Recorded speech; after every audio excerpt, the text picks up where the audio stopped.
Okay, so let's start over. Good afternoon, everyone. So today we would like to study about TOEFL strategies, especially on the part of structure and written expression. And we have studied last week about the first up to six strategy. And today we would like to discuss about the second strategy up to 13 strategy. And it's going to be a little bit difficult, so I need your full attention about this. Okay, so in order for you to answer all the quiz question in eQuilia, so you have to pay attention because it's going to be really hard. Okay, so the seven strategies: noun clause, connectors. Noun itu kata benda, clause itu kalimat, tapi bukan kalimat yang sempurna. Because in English, kalimat mean a sentence, but clause in bahasa, we say also kalimat, but it's not complete. But when you say a sentence, berarti kalimatnya sudah sempurna. So connectors is penghubung, connect, ya. Berarti yang fungsinya mengkonek antara satu kalimat yang satu ke kalimat yang berikutnya. Jadi kalau dalam bahasa Inggris, yang dinamakan kalimat itu ada subjek dan predikat. Entah itu ada objek ataupun tidak masalah. Ada subjek, predikat itu namanya udah satu kalimat. Kemudian ada subjek dan predikat baru, itu satu kalimat yang baru. Ketika digabung jadi satu, maka harus ada konektor.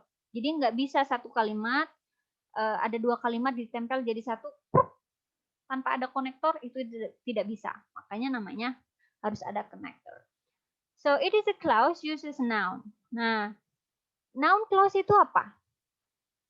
It is a clause. Ini sebenarnya kalimat, tapi kalimatnya berfungsi sebagai kata benda. Nah, karena fungsinya sebagai kata benda, maka noun clause ini bisa berfungsi sebagai objek kata kerja maupun jadi objek preposisi.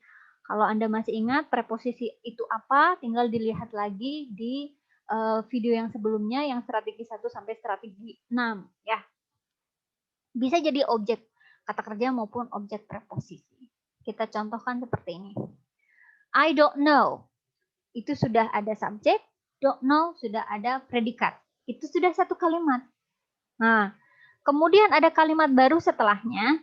He said, he sebagai subjek, said-nya jadi predikat. Nah, such things-nya itu bisa objek. Ya, Anda nggak usah mikirin setelahnya. Yang penting ada subjek, ada predikat. Itu namanya kalimat. Nah, kemudian ada I don't know satu kalimat, he said such things itu kalimat baru. Dua kalimat digabung dengan menggunakan konektor why. Konektornya di situ adalah why. Nah, kenapa ini dinamakan noun clause? Karena fungsinya sebagai kata benda. Nah, kalau yang he said itu kan sudah subjek dan predikat. Nah, such things-nya itu jadi objek. Nah, kalau I don't know, objeknya yang mana? Belum ada. Makanya objeknya itu dari why sampai things. Itu namanya objek. Tapi objeknya diambil dari mana? Dari noun clause. Yang dinamakan noun clause itu yang mana? Ya dari why sampai things. Why he said such things itu noun clause. Kalau diambilnya dari he said such things-nya aja, itu namanya a sentence, kalimat. Tapi kalau diambil dari why he said such things, itu namanya clause. Jenis clause apa? Jenis noun clause. Nah, karena ini noun clause, maka ini dijadikan objek dari I don't know. Okay? Oh, I hope that's understandable. So, I am thinking about why he said something. Ini hampir sama. Ada I am thinking. I am sebagai subjek. Thinking about jadi predikat. Nah, why sampai things-nya itu namanya noun clause yang berfungsi sebagai objek. Gitu. Karena kan biasanya I don't know it. I'm thinking about it. Atau I don't know him. Atau I don't know the word. Atau I don't know the book. Atau I don't know something objek lah ya, misalnya kata benda apa? I don't know Mr. Bean. Nah, Mr. Bean jadi objek. Nah, cuman ini mah objeknya teh dirubah jadi klausa. Jadi bukan kata benda. Sebenarnya itu kalimat tapi dirubah tapi dijadikan sebagai kata benda. Mani menjelimet. I hope that you understand. Next.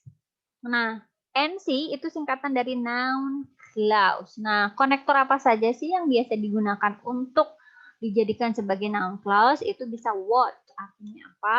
When, artinya kapan? Where, artinya di mana? Why, artinya kenapa? How, artinya bagaimana? Whether, dan if, artinya apakah. Ya, apakah, tapi bukan pertanyaan, tapi memberi informasi. Like, I don't know if he is coming or not. Atau I don't know whether he is coming or not. Aku nggak tahu apakah dia datang atau enggak. Nah, berarti itu bukan pertanyaan kan ya. Nah, so that di situ artinya bisa bahwa, bisa artinya itu. Oke, tergantung kalimatnya. Kemudian example in the question. The citizens worry about blah blah blah is doing. Ada the citizen jadi subjek, worry-nya jadi predikat. About, kemudian ada is doing. Is doing itu predikat baru. Kalau ada predikat baru berarti harus ada yang mengerjakan ya, subjeknya yang mana. Berarti yang dicari adalah subjek. Nah, pertama yang dicari ada subjek. Nah, kemudian karena the citizen worry itu sudah kalimat, kemudian ada is doing predikat baru, berarti itu kalimat baru. Nah, kalau kalimat dua kalimat gabung berarti harus ada konektor. Berarti yang dicari adalah konektor dan subjek dari is doing. Nah, dicari di sini yang ada konektornya yang mana? Yang A ada what, konektornya. Kemudian yang D ada is what. Nah, kira-kira yang mana? Kira-kira is itu konektor bukan? Bukan. Sudah dijelaskan di atas, nggak ada is di sana ya. Adanya well, what, where, when, why, how, whether. Nah, maka is itu sudah tereliminasi, salah. Maka yang benar adalah what the government. Karena what itu konektornya, the government-nya jadi subjeknya, kemudian is doing-nya jadi predikat. Jadi kalau misalnya digabung dalam kalimat, the citizens worry about what the government is doing. Artinya, para warga khawatir tentang apa yang pemerintah lakukan. Gitu ya. I hope that you understand. Kemudian strategi ke-8. Ada noun clause connector atau subjek. Nah, noun clause connectornya sama seperti yang tadi, cuman ini teh bisa double agent sebagai subjek.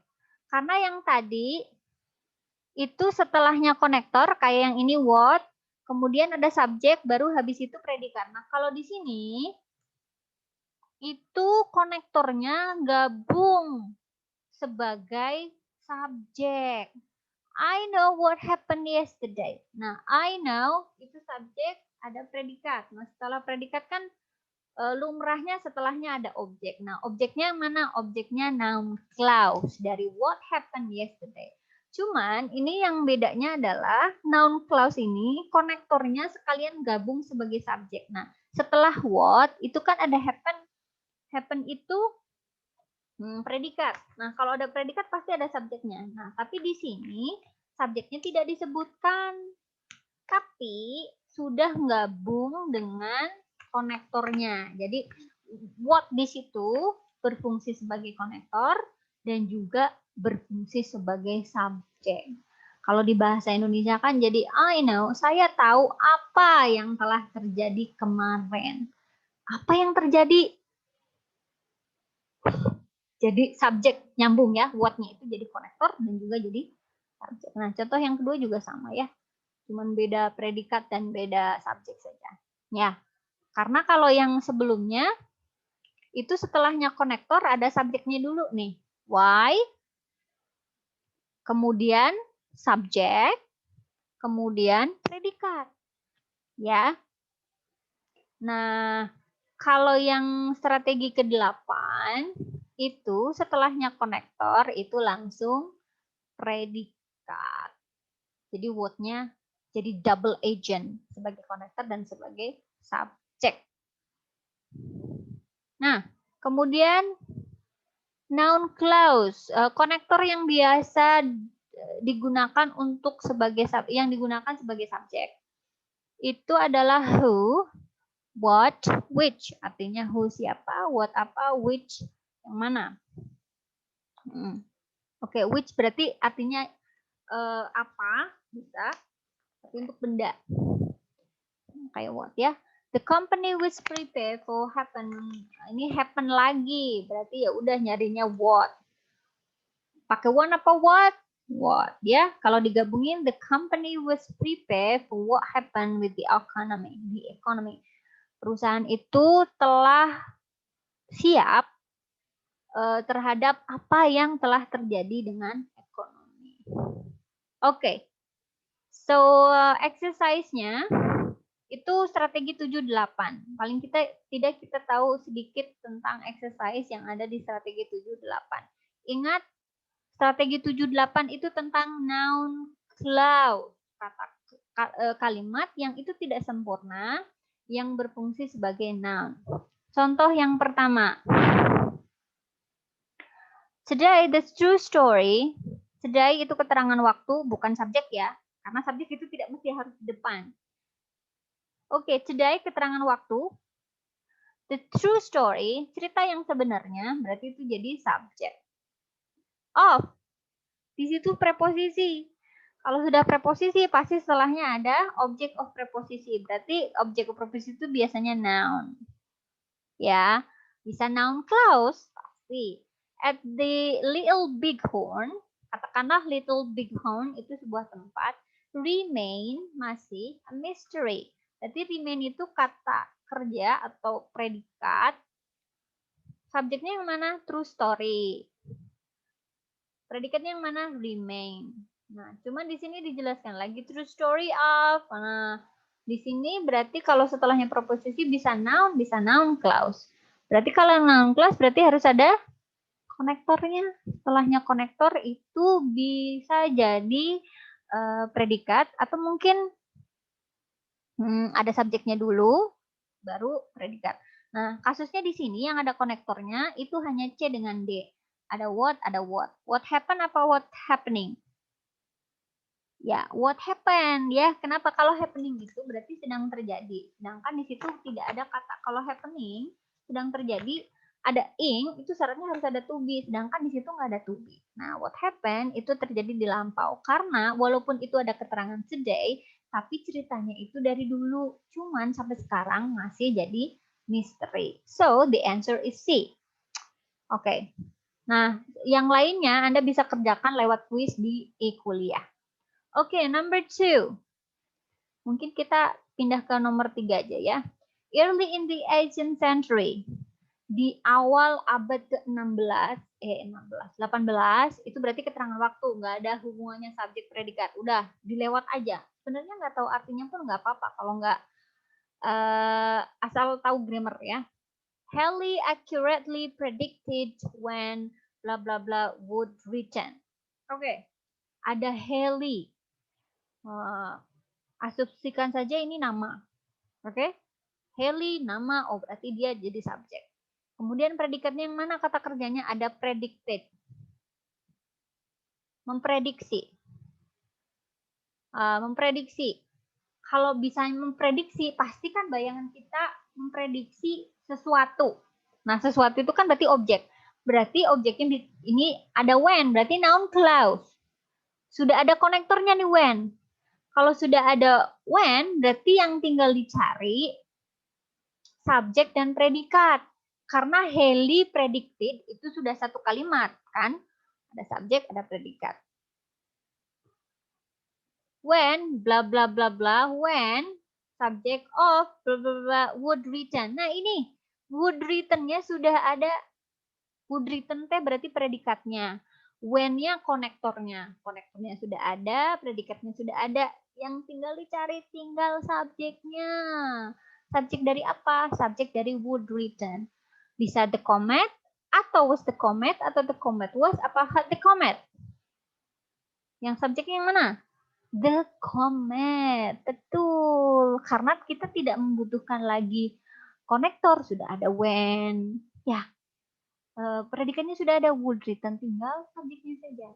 Berarti when the comet of 1682 would return. Okay? So I hope that's understandable. Okay, so for next video will be share next the next strategy, okay? Strategi tadi yang strategi 7-8, nanti tinggal strategi yang 9-10. Kita akhiri dulu sampai sekarang supaya videonya tidak kepanjangan ya. Oke. Bye.